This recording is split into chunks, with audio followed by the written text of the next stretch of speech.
Hi everyone, welcome to FX PhD. This is the After Effects Broadcast Design course, week 9. I'm Tim Clapham. This week we're going to carry on from where we left off last week. So first of all, let's just go to After Effects and have a look how far we'd got. Okay, here we go. You can see a RAM preview of the animation we worked on last week. So what we're going to do is carry on extending this. So let's have a look at the first thing we're going to do. So this is the next logo we're going to work with. It's actually made up of 3 different logos. I'll just pull it apart so you can see. Okay. So what I've done is I've taken this and I've set up a new Illustrator file with each of these on its own layer. This is that scene. As you can see down here, we've got a blue, green and a red logo. When combined using add mode, then that will all be white, and we can kind of split the different layers in After Effects to get the kind of multitude of colours in between where all the mixing occurs. So the first thing I'm going to do is take this and import it into After Effects. Here we are in After Effects. You can see I've imported the Illustrator file as a comp. I'm not going to use the comp, so I'm just going to delete that. And I'm going to use these 3 layers. Sorry, these 3, well yeah, they're layers from Illustrator, but they're separate documents essentially now. So let's put these on the timeline. I'm just going to drag them in above everything else. I'm actually just going to move my camera to the very top so I know where that is. I want them as 3D layers. I want them to continually rasterize. So now we just need to set up the position for them. I don't want to animate all 3 layers. I'm just going to parent the red layer and the blue layer so that they're linked to the green layer. This way I only need to animate the green layer, and obviously if I move it around, the other layers follow suit. Currently in the animation, as we get to the end of the timeline, the whole screen bleaches to white. So at that point there, we can transition into the new logo. So the first thing we need to do with that is just position it in the right place. So essentially there's a white part of the logo that's in the same place. So I'm just going to do that for you, and then I'll give you the coordinates. I'm just going to jump back first of all so I can actually see myself positioning it. I've positioned the green logo where I think it should go. Obviously the others have followed because they're parented to it. So the position values for that are 18 on X, minus 20 on Y, and minus 228 on Z. That actually brings it a little bit nearer in front of the other logo. The other thing I've done, if you notice, is I've just set the composite mode to add on all of these. So now where they're blending together, we're getting pure white. I'm going to set the 3 layers up at this point in time, but then I'll trim them to the end point here where the transition is going to take place. It's just that if I try and do it there, I'm not going to be able to see what I'm doing, so I can just get the look of it right and then move it into position. So select these 3 layers first of all, and then left square bracket to trim them to that point. I'm going to split the layers apart so that we get the colour combinations where all the mixing occurs, as I spoke about before, but what we need to make sure is that the part that we're zooming out from is pure white. So first of all, let's just select the top red layer, and I'm going to adjust the Y value. So at 172.5, I'm just going to set this to be kind of 60 pixels different. Okay, so you can see we're getting some blending occurring already, which is cool. And I want to do the same on the blue, but in the opposite direction.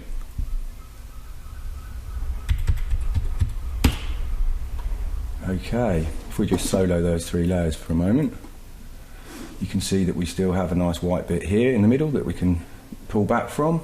And then as we kind of pull back, we can bring all the colours together so the logo becomes more legible.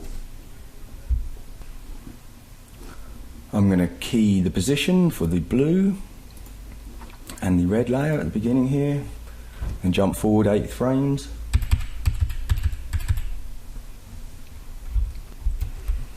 And then I'm going to just set the Y value so these all line up. If I remember correctly, I think that was 172. So I'll just do that for both of these.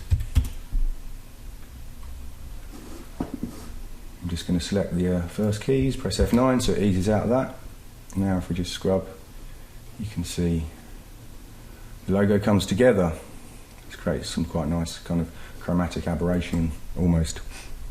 What I want to do with the position there is I'm going to add that springy expression to them so that they kind of overshoot and eventually rest into place. Hopefully that will look a little bit more interesting. If you remember, we used the same script, or the expression should I say, we used that in an earlier class. So to add the expression, I'll click the word position. I've got it on the clipboard so I can just click paste, and I have that expression on the red layer.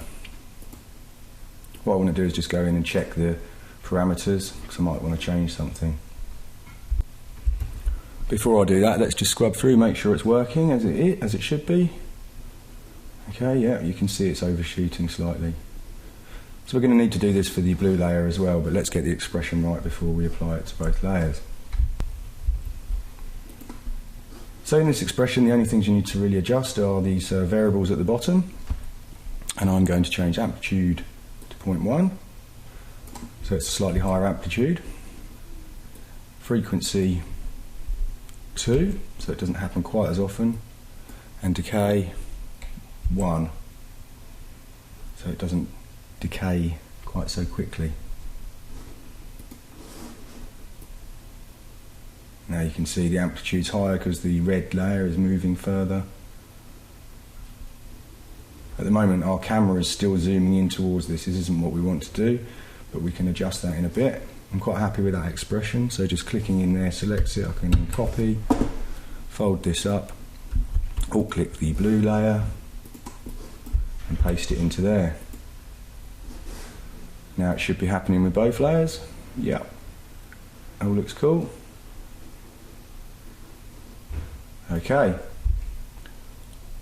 so I think the basic animation for this is set up, so we just need to position it at the right point in time. So let's move to the end here where it's pure white. I'm going to just extend the main comp. I'm just going to set it for 10 seconds for now. Pull the camera out. I'm just going to see what we've got on the camera. Okay, so we've still got keys continuing after that. This is where it's all been brought in from the 3D application. Unsolo these 3 layers. I'm actually going to hide those for a moment, so we're just working with the comp as it was before. So that's the point that I want the new logo to appear, which is cool. It's all white. So let's zoom in and we can get away, we can delete these keys from the camera, and I'm just going to set these to ease out. So this is the bait camera from 3D as I say, but now we're going to animate it normally in After Effects. Could always animate the green layer pulling back because obviously these are parented, so that would all work fine, but for this example I'm going to animate the camera. I'd like the new logo, the classic logo, to kind of zoom back and rotate on Z. So first thing I need to do is just set the in point of these layers to be here. Okay, so we can see a little bit of yellow there. First thing to do is fix that. There we go, just move the main green layer and the others follow suit. Shift plus R to bring up the rotation for this layer. Add a key for Z. Move the time slider to the 6-second mark. And now I'm going to set the Z rotation to be -90. I'm also going to just ease into that last key. Now I need to animate the camera pulling back. Now it's going to be a bit difficult to see actually what's going on, so I'm going to switch to 2 views. I find it easier like that. And hold shift actually and could scrub out a little bit faster. So the camera is actually right there, up close. So what we want to do is just drag the Z value so we can see the logo.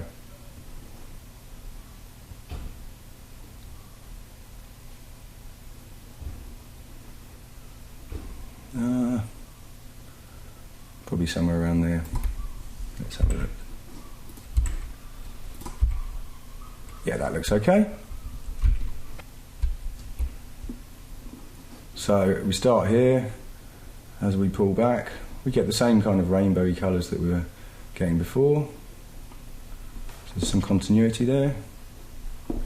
You can see the logo turn round on its rotation, and the other two layers spring in and out, and we end up with a nice pure white logo. Great stuff. That one was quite simple to do. Now we can move on to the next transition. I'm going to show you in Illustrator what I intend to do there first and how I've set it up. Then we'll bring it into After Effects and go through it. Let's set this back to one view. Okay, I'm just going to have a quick look at the timeline, make sure it's all looking good. Pull this out for a bit. It's just the background for now. We may well change that. Everything else seems to be fine. It's all starting and ending in the correct places.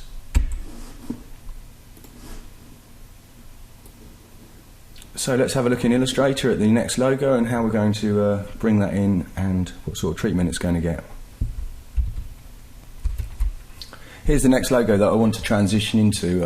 I've kind of changed it a little bit, but this is the version that I'm showing you because it's on a black background. So how we're going to come to this? What I'd like to do is draw some lines and then have the logo actually draw itself on. Now there are a few problems with this because obviously it's got some corners like on the N and this bit here on the top of the G and stuff like that, so we're not just going to be able to use a plain old stroke because it won't have the right sort of ends. So let's just close this. Here's a scene that shows how I'd like to transition into that logo. I've mocked it up, it's not exactly precise, but this is more or less how I'd like to do it, and we can fine-tune the positioning once we're in After Effects. But here you can see we have the No Logo Classic, which is in the same position as the logo in our comp currently. And what I've done is I've drawn some lines coming out here. These lines animate across, and then eventually it builds the No Logo out of lines. This is definitely a work in progress document, as you can see, because it's not even complete in here, but that's not important. The only thing I'm really going to use out of here are these lines that come in and reach the logo. I'm going to set up another Illustrator file for the main line logo composition. Now originally what I thought I'd do was bring this line up to the point of this corner and then use the No Logo animation to animate these lines coming on. I did do that once, but you tend to get a really bad seam here, so what I've done instead is I've carried this line along and moved it round there so it draws the green of the O. And the same thing with these. You can see they're just a line with a stroke. I'm going to use shape layers for this, and I'll approach it step by step, but first of all we'll bring these lines in. Then we'll bring in the logo and we'll set up a comp for that. I'm just going to show you how I've set up the Illustrator scene for the logo. Here we go. As you can see, there's the logo made up of lines, and this is one of the lines that will be coming in. Quite a few layers in this file. The way I'm going to approach this is that I'm going to create a matte for each colour, and then use the stroke effect, or actually shape layers with trim paths. And if we set the stroke to be pretty much the same as this, but maybe slightly wider, and we use the matte to cut it out, that way we shouldn't have too many problems going around the corner here, for instance. And the other thing as well is that we'll be able to cut out this part here, and because they're all separate mattes, the green won't infringe on the blue and the blue won't infringe on the red, etc. You could try doing it just with a stroke, but there's not really much chance you'd get parts like this. So that's how we're going to approach it. So first of all, let's go back to the previous Illustrator file. I'm going to take these 3 lines, paste them into a shape layer, and then start working with it from there. Okay, before I paste these in, or copy and paste them, I'm just going to check out that it's all okay. The blue line, I think I was maybe a little bit enthusiastic with that, so I'm just going to drag this point back over here. As we're going to paste them in as paths, we can adjust these points in After Effects anyway. So let's just select these 3. Let's just go to the right tool first. Select these 3 paths and copy. Let's go back to After Effects. Before we can paste them in, we need to create a new shape layer to paste them into. And we're going to have to use the same kind of workaround that we did last week. So I'll just choose New Shape Layer. I'm going to call this Lines. Now we've got 3 paths on the clipboard, so what we need to do is we need to create 3 dummy paths to paste into. I'm just going to trim it to that point and drag it down below my camera. Grab the pen tool, just create a dummy path. Now we can fold this down. Into contents we'll have a path, and I'm just going to delete that, duplicate that 3 times. Fold it open, select the actual paths, and then paste. Okay, that's worked just fine. The next thing to do is to make it 3D and then reposition it so that it's in the right place. As you can see, it's going to need scaling up somewhat. So we just, with all the paths selected, Apple T, and not all the paths are selected, undo.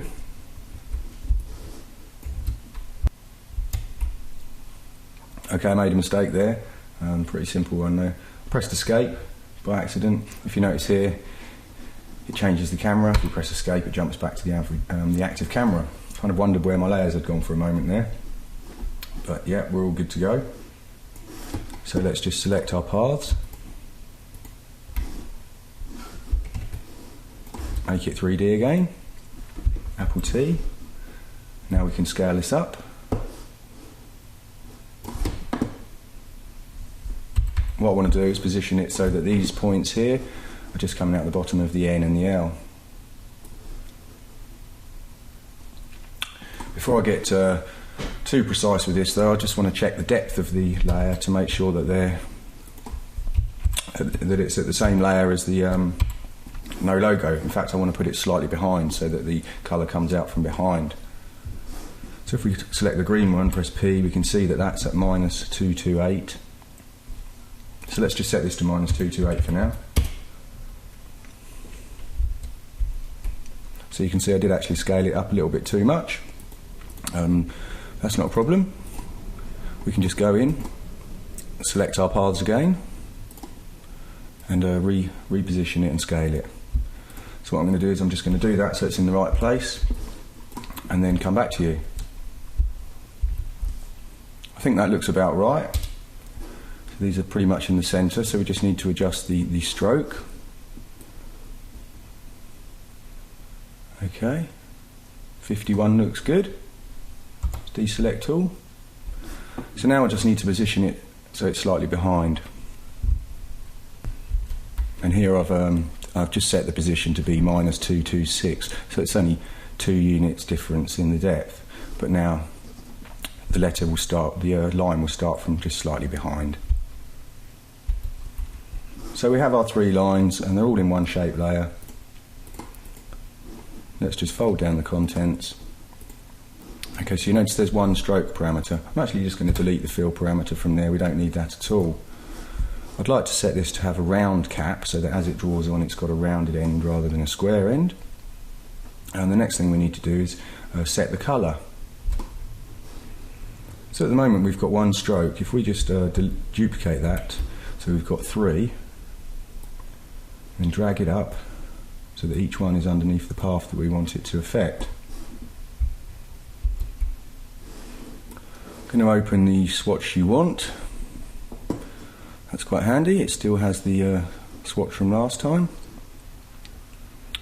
So stroke 1 I'm going to leave red. Stroke 2, just going to click up here and then I can use the colour picker. Make that green. Now it's changing them all. Undo that. Cancel that. Okay, if we fold this down, we can just pick it from here.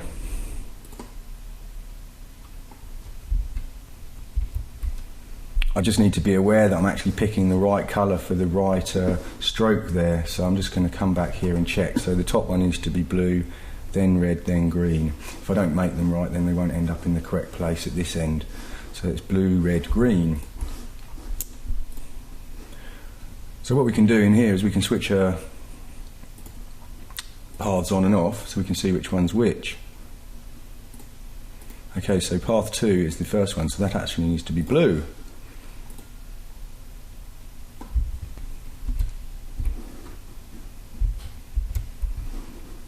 So that's cool. The next one needs to be red, which is this one. So stroke path 3 is the last one, and this needs to be green. Okay, cool. So that looks like it's working okay for now. The next thing to do to this layer is to add in trim paths, which is just out of the bottom of the capture area underneath repeater and round corners.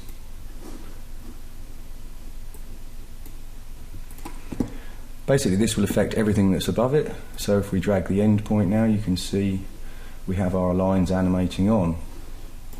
So the next thing to do would be to animate the camera, so I'm going to kind of set some keys for this end parameter so the line's right on, and as that happens animate the camera moving across. I'm going to leave the trim paths parameter, the end parameter at 100% for now, just so we can see the very end of the lines. We know that this curvy part here is the one of the O's from No Logo, so what we need to do is kind of, just for now, frame that more or less in the centre of the shot. Once we've got the whole No Logo in, we can come back and adjust the camera position so that it's framed more accurately. Now, let's just fold this up for a moment and have a look at our camera. Okay, you could adjust the parameters down here. I find it easier most of the time to adjust them in the comp. Before I move it, I'm just going to move forward to the 7-second mark and zoom in somewhat so I can kind of see what's going on.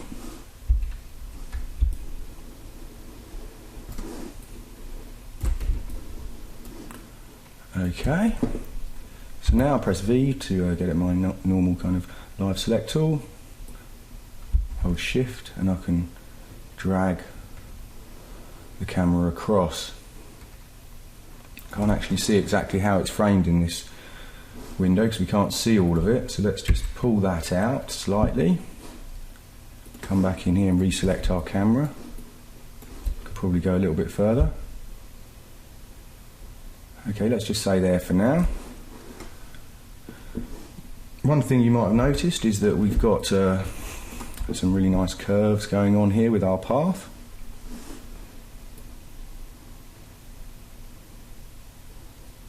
See, it's causing a sort of curvy motion for the No Logo rather than it going straight back.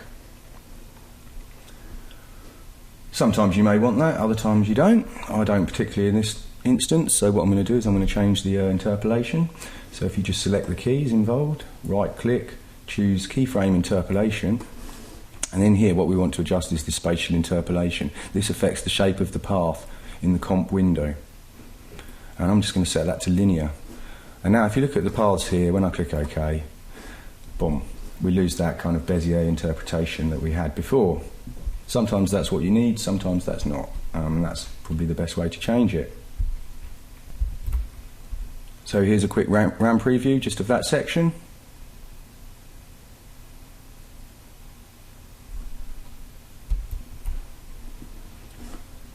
As I said, we can adjust the camera later once we've got the logo in. Now we can come in and animate the trim paths parameter. So here I want it to be 100% on end, press I to go to the beginning of that layer. drag it down to 0, select them both and then press F9 so it eases. Now as we scrub through, you can see our paths draw on. So that's all in place. Now it's a case of bringing in the no logo line logo and setting the comp up for that. Let's have a look in Illustrator at the file we're going to use for that. Okay, you can see that I've got quite a few layers and I've got some mats and I've got some splines. So what I intend to do here is, you can see there's the mat for the blue and there's the kind of spline for it, or the path should we say. So if we select that, you can see that it's just a centre line with a stroke. So we can paste this in as shape layers and then we can use the mat above to mat out the edges so that we get the shape exactly right. And I've done that for each path. So let's just switch all those on and then go back into After Effects, and I'm going to import that as a comp. I've brought that in as a comp and I brought it in document size. I didn't want to trim it to each layer. This is set up at 1024 by 576, which is the right size. Just going to call it line logo. Open that up. Okay, we can go back to one view now.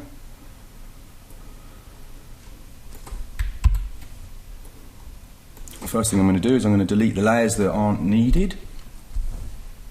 So that's all these spline layers. I'm going to leave the master in there because that will kind of give me a guide of where everything has to be for now, and I can always switch it off later. And then the other layers that are in here are the mats. You can't actually see anything at the moment because I kind of did them inverted, but if we look at the alpha channel you can see that they've all got an alpha. Like so. So the next thing to do is to select all the paths we need, bring them in and put them onto some separate shape layers. We're going to need a separate shape layer for each item that's being matted. So let's get back into Illustrator. I've switched all the layers on for the items that we need to copy. We need to make sure that we set the same number of paths in After Effects to paste them into. So there's 1, 2, 3, 4, 5. But if you notice on the blue spline, there's actually 2 paths there. Let's just check the others. So there's actually 6 paths altogether. So if we copy those and go back to After Effects. Back in After Effects here, I've created a shape layer and I've created a dummy path. So I'm going to duplicate that 6 times. If we select those and fold them down, we can select all the paths, he says, and then paste. Okay, it all looks good. Let's just reduce our stroke down. For now, I'm going to set that to say 15. Once we have them being matted, we'll be able to adjust the weight of that accordingly. Now it's a good idea to kind of name these so we know what's what. Although there's only 6 paths, it could still get quite confusing quite quickly. And we have a master layer underneath, which I'm just going to move over to one side for now so I can see which colour corresponds to which line. And then what I'm going to do is I'm going to go through and just name each one of these paths so it's got the correct name. It'll just make things a lot easier for me in the long run when I'm trying to decipher which one's which. The easiest way to do that is to simply just switch them on and off here, and then you can see which one's which. So they're all renamed, they've all got the appropriate colour and which part of the letters they're referring to. So the next thing to do would just be to adjust any parameters on here that we want to be global, or in other words the same on all the paths, because we're going to have to duplicate this shape layer. So the first thing is to adjust the stroke. What I want to do is just set that to have a round cap, so it's the same as the lines that are drawing on. The other thing we need to do is make sure that the stroke width is appropriate. So to do that, we're going to have to map this layer and use that as a kind of reference point. So if we pick the blue mat and just put that above, and we just set this to alpha inverted. Okay, they haven't lined up properly, that's not a problem. What we need to do is just reposition our shape layer. I'm going to just recenter the master layer first.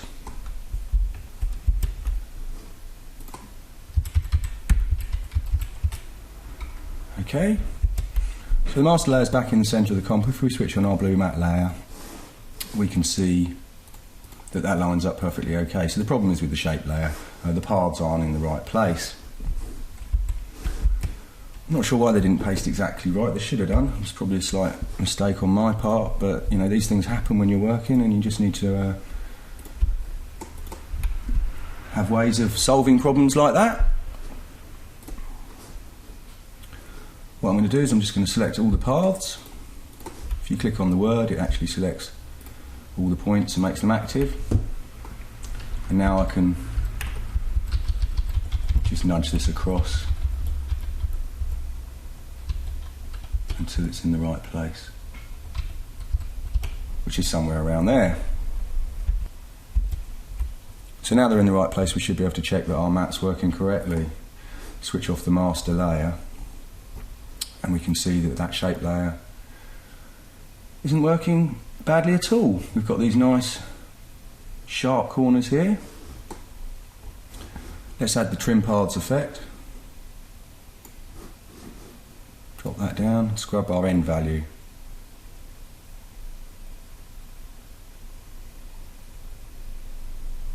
Okay, we've got a slight problem here.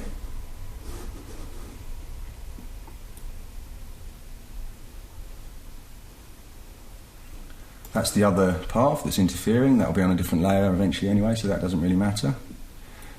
The other issue is, if you notice here, there's a slight kink. And I presume if we scrub back, we'll get another one. Yeah, you kind of get a little bit here before it comes round. So we may need to adjust the width of the stroke slightly. Let's just set it to 14. I think we can probably get away with that.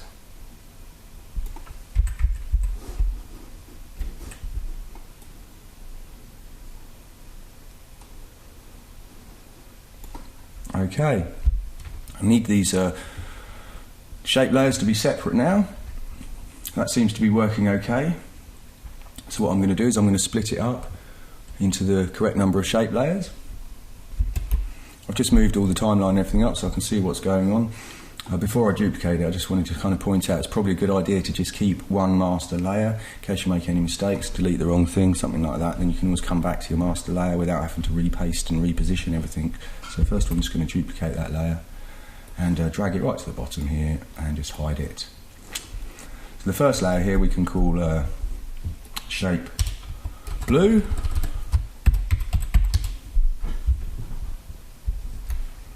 Fold down the stroke. And let's select the blue colour. Okay. We can now select these paths and just delete them. What I need to do is just select both of these layers and duplicate it again. And then in the bottom one, delete one blue path. And in the top one, delete the other blue path.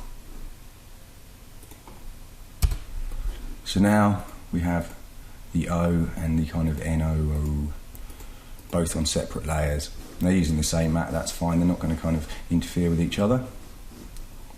Let's just scrub that value. And that seems to be working fine. And the same with the other blue line. Okay.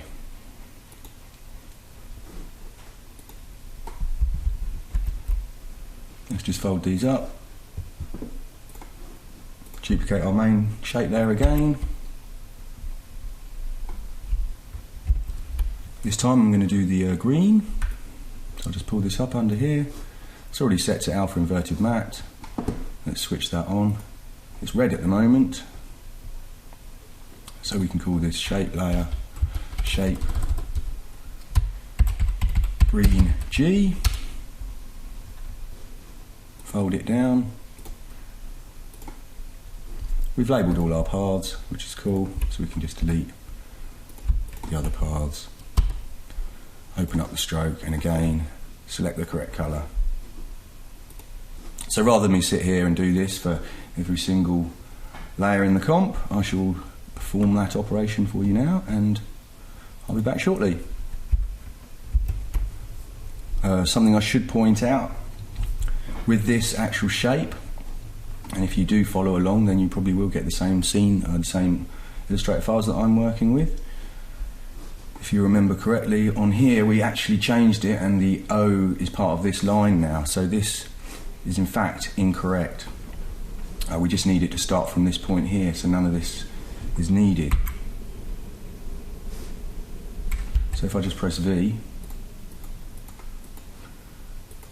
sorry, I need to just open up the path. There we go. Let's just select the points that aren't needed. There we go. So that's now correct. The other line will come along, cover that over, and it will go around there. So I've set that up. Now we've got all the colours, all the separate components on their own layers, all matted, etc. It's just a matter of animating the trim paths parameter for each one. Before we do that, it's a good idea to take this into the main comp and just position it and set it up so everything is working as expected. It'd be a bit of a shame to get too far and then realise we've made a fundamental error. So before I do that, I'm going to save the project, and then we'll check that that's all working okay. Go back to the main comp. We have our shape lines here. I think I want to put it above that, so let's just drag in the line logo. I want to set it to be 3D. I can see in here that it's in totally the wrong place and it's much too small. That's fine. The other thing I want to do is continually rasterise. Okay, because I've done that, it's brought it back as a 2D layer, because it's kind of effectively it's collapsed transformations. Even though they're shape layers, it's collapsing it down, so it's bringing it in as 2D. So let's go back to our line logo, press F4, select everything, set it to continually rasterise. Although shape layers will continually rasterise anyway, our mattes are all Illustrator files, so we want those to do that as well. And then set everything to be 3D. Now when we come back to our main comp, yeah, it's set with it back down here again, so that all should work fine. We can pull this over. Now the first thing to do before we adjust any size and things like that is just make sure that it's on the right Z depth. So this is on -226, so let's set this to -226. Okay, so that's essentially the same Z value. I think it needs to be slightly in front, but only a very small amount. So I'm just going to set it to -230. Okay, we can come back to one view for now.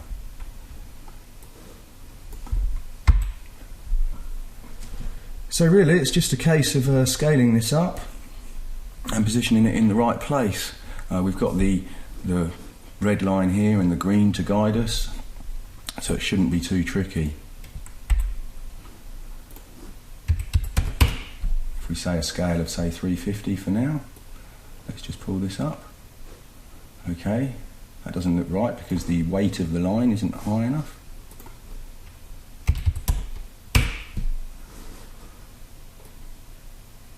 Still not quite right. What I'll do is I'll adjust that and then I'll come back and show you the parameters that I've used. Okay, I've set it to 355. I think that looks about right. I've positioned it and it looks kind of okay to me. The only thing that's wrong is this circle that I've added in. As I said, that was a kind of last minute decision, and I can see that it's caused me a problem already. It's not to worry. What we can do is we can just select these points on this path and we can just scale those up. I can see it's got to fit through there, and there needs to be the same kind of pixel border between the two elements. So if I just come back to my shape lines layer, open up the contents. Okay, this is where it's really handy to name the colours and name your paths, which I haven't. But there we go, it's that one. So that's cool. So I'm just going to select the points and move them accordingly. By selecting the points and then choosing Apple T, you get your free transform tool, and then we can position this where we want it to be,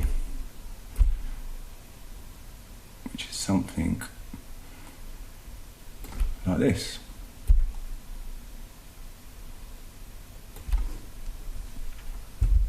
Okay, and I think the other thing that needs to happen is it all just needs to be lower. So I'm just going to shift select these other points, and we can pull the whole thing down. That's looking a lot more like it now. Cool.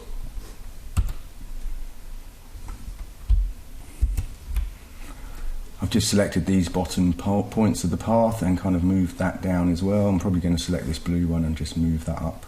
I'll move it down actually, and the red also needs adjusting. So although I drew it all in Illustrator as their paths, it's pretty easy to adjust in here as well.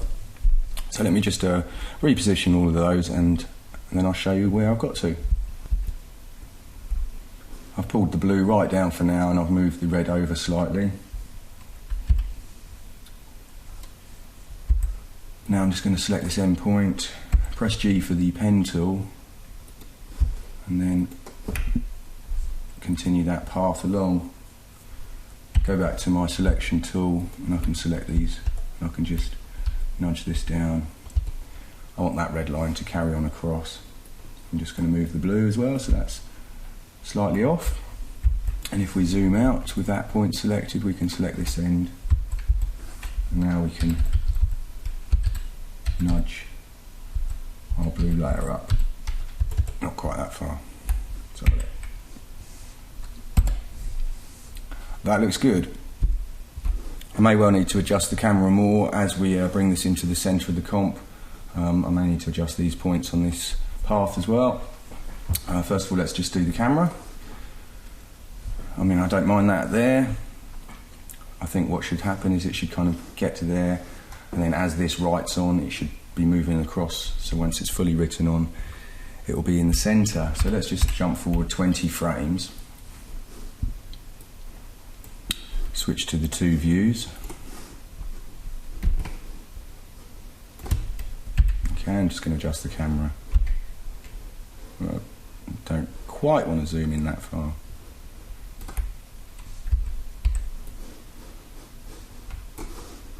If you hold shift, it kind of moves much bigger increments.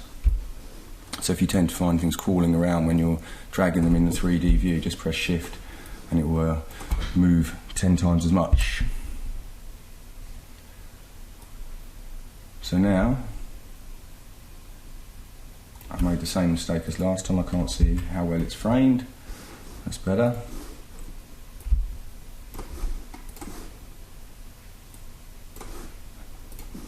Really good.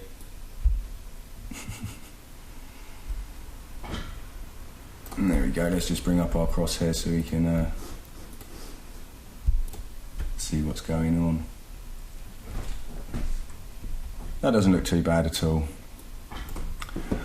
Obviously, for the sake of a tutorial, I'm not being 100% accurate. You guys can be a lot more precise when you do it. The next thing to do will be to animate the no logo writing on. I'm just going to come down to these shape lines here. Okay, so I want path 2 and path 1.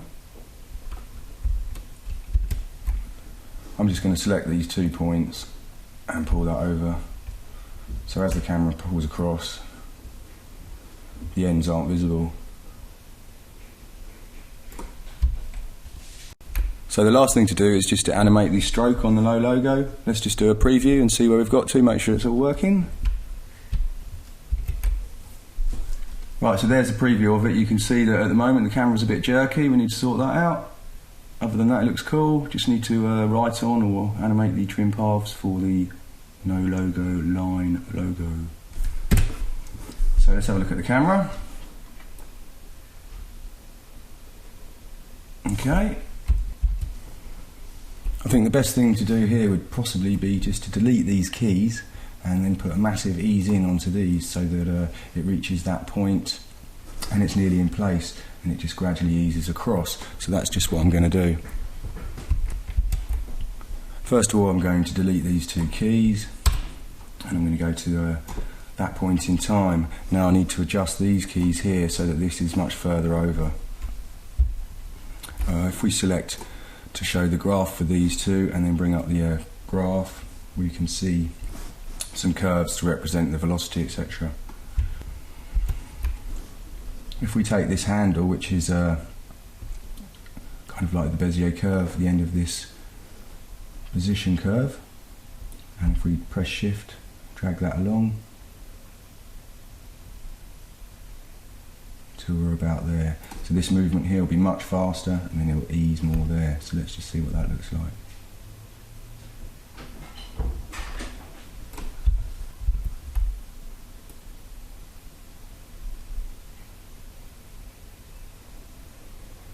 Okay, that looks much better. So now finally we just need to animate the write-on effect and I think we're done. Let's close the graph editor for now and unselect these. Here's a quick preview of that part so you can see the camera ease. Seems to be working okay. So let's stop that, jump back into our line logo comp, and here we can animate the write-on effect. We can adjust the timing in the main comp. I reckon about a second to do that, so I'm just going to jump to the second point and then I'm going to set a key for the end parameter for each one of the paths. Now I've done that, you can select all the layers, Control A, press U, tidy up the timeline a bit because we can just see those keys. I want to go to the beginning and I'm just going to set that to 0. Okay, I just need to do that for all of these. And let's select the last set of keys, press F9 so it eases in. Now that should write on all the letters, which it does. Groovy. Let's go back to the main comp and just see how that stands timing wise.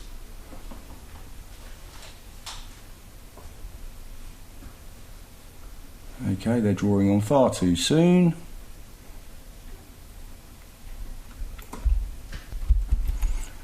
Now the reason for that is because this layer is not trimmed to the right point in time, so let's just pull it up. There we go, we can see when it starts to write on. What I want it to do is as this green line comes across this corner here, to start writing on then. So let's just nudge forward in time. So it's somewhere around here. Pull this layer back. The reason for that is because of this hole in the red. I want the green line to have gone all the way around before that red bit is there. So let's say there. Let's just scrub through.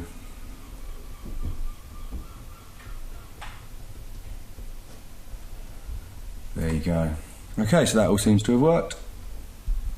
So I think that's it for this week. Let's have a round preview of everything we've done, and if it's all okay, great stuff. If not, we'll have a look and see what the problems are. Fingers crossed. Okay, so here's a round preview of where we are so far.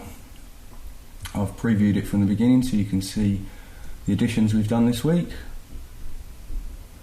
So this week we've continued the transition using the classic no logo. We've used the kind of springy expression, and then we've copied and pasted paths from Illustrator, and we've also used some mats that we created to draw on the no logo line at the end. Next week we'll finish this project. What we're going to do is we're going to end up going back into a 3D camera move, and then we're going to go through and just polish it all slightly, add a few little extras in, and then get it ready for output. Thanks for watching, hope you enjoyed it, see you next week.